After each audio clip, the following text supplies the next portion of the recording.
ओहो, बोतल तो अंदर रह गई, लेके आता हूँ।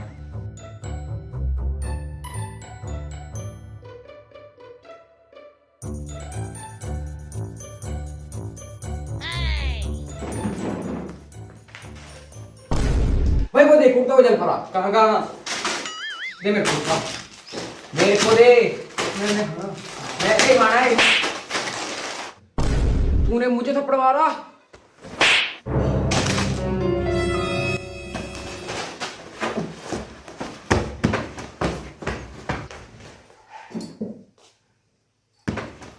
ठीक है, लगाओ ना बाहर जाके देखता हूँ।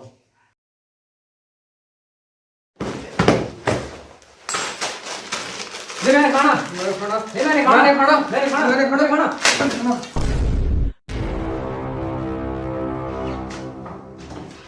मेरा कुरकुरा, तुम दोनों ने मेरा कुरकुरा फाड़ डाला, अब मैं तुम दोनों को फाड़ डालूंगा।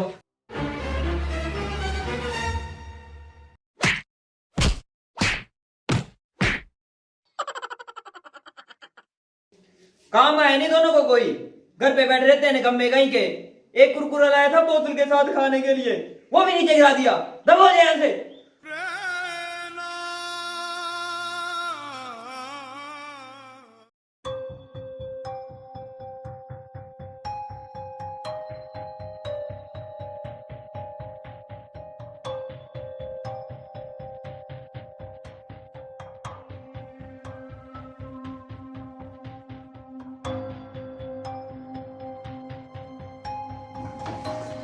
डैडी, हम बचपन से देखते आ रहे हैं उस कमरे में ताला लगा हुआ है।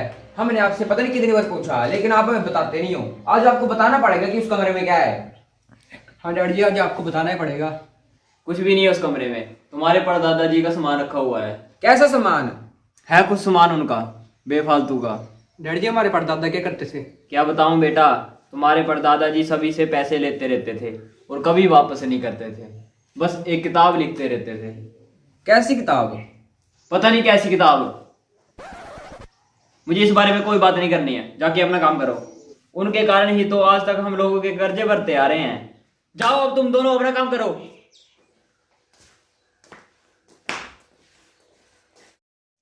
भाई अच्छा हुआ हमारे डैडी परदादा जैसे नहीं है, नहीं तो हमें भी लोगों के कर्जे भरने पड़ते।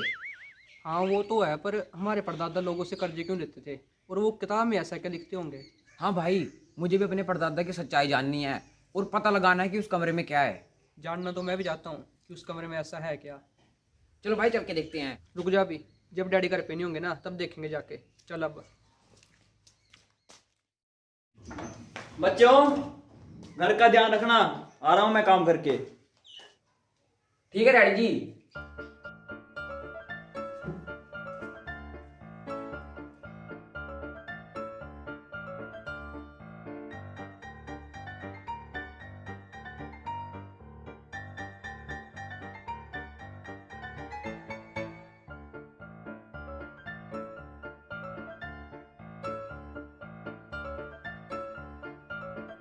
भाई भाई डैडी चले गए। चल ताला तोड़ने के लिए कुछ ढूंढ। भाई भाई ये लो, तोड़ दो ताला।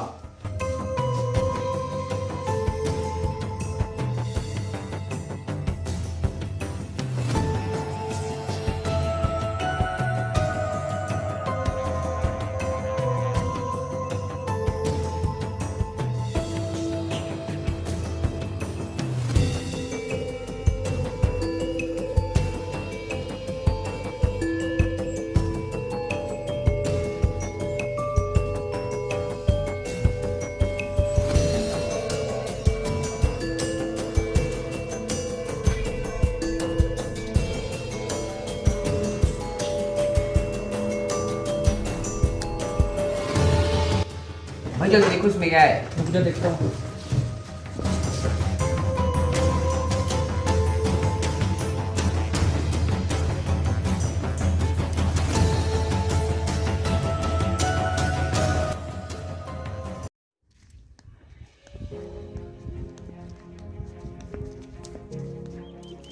बग्गे, हाँ जी भाई साहब, की हाल चाल? हाल तो ठीक है, पर ये बता मेरे पैसे कब देगा? कैसे पैसे? वही जो तुम्हारे लड़कों ने मेरे से उधार लिए हैं, 1 महीना हो गया अभी तक वापस नहीं किए उन्होंने। कोई नहीं भाई साहब, दे दूंगा 2-3 दिन में। कर देना, नहीं तो देख लेना मैं क्या करूंगा। एक तो उन दोनों के परदादा का कर्ज नहीं उतर रहा है सिर से, अब उन दोनों ने भी उधार लेना शुरू कर दिया। कोई नहीं, वापिस आके देखता हूँ उनको।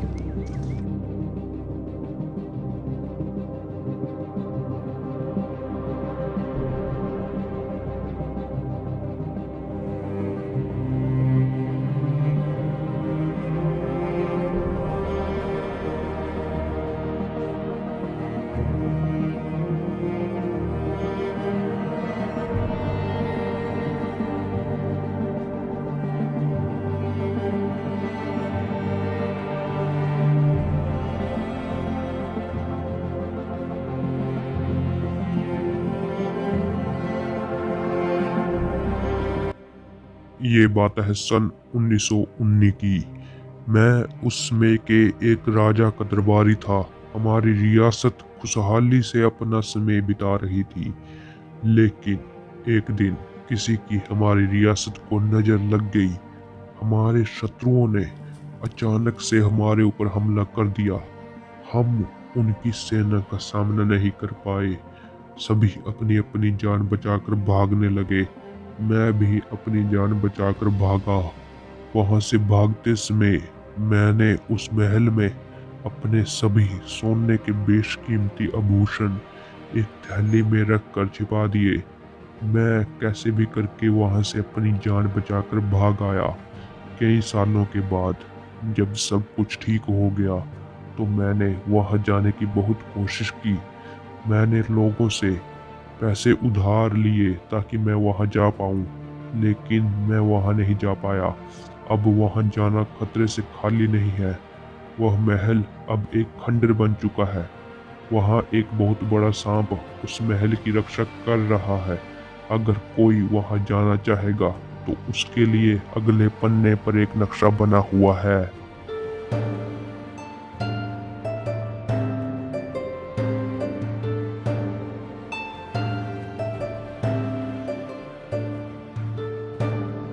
ये नक्शा आधा है।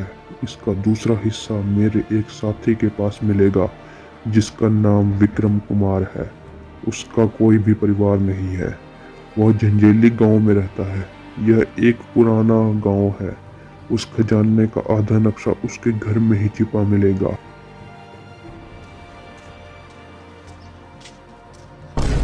ओए! तुम दोनों को किसने बोला उस कमरे को खोलने के लिए? और इस सामान को हाथ कैसे लगाया तुम दोनों ने? मैंने इसलिए ही उस कमरे में ताला लगाया था ताकि तुम दोनों ये किताब ना पढ़ पाओ, लेकिन तुम दोनों ने मेरी बात नहीं मानी। जी क्या हो गया? रुक पानी का गिलास लेके आ।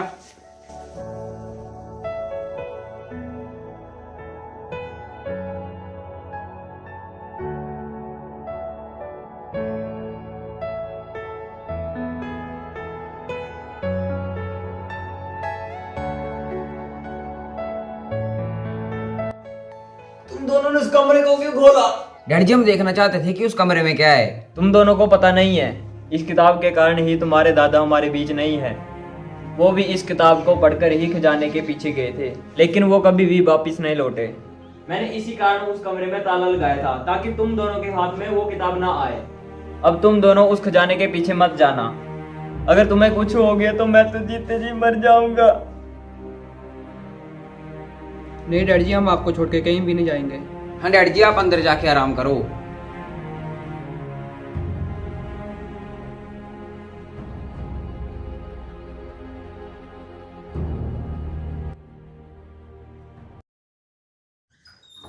ऋषु, निखिल,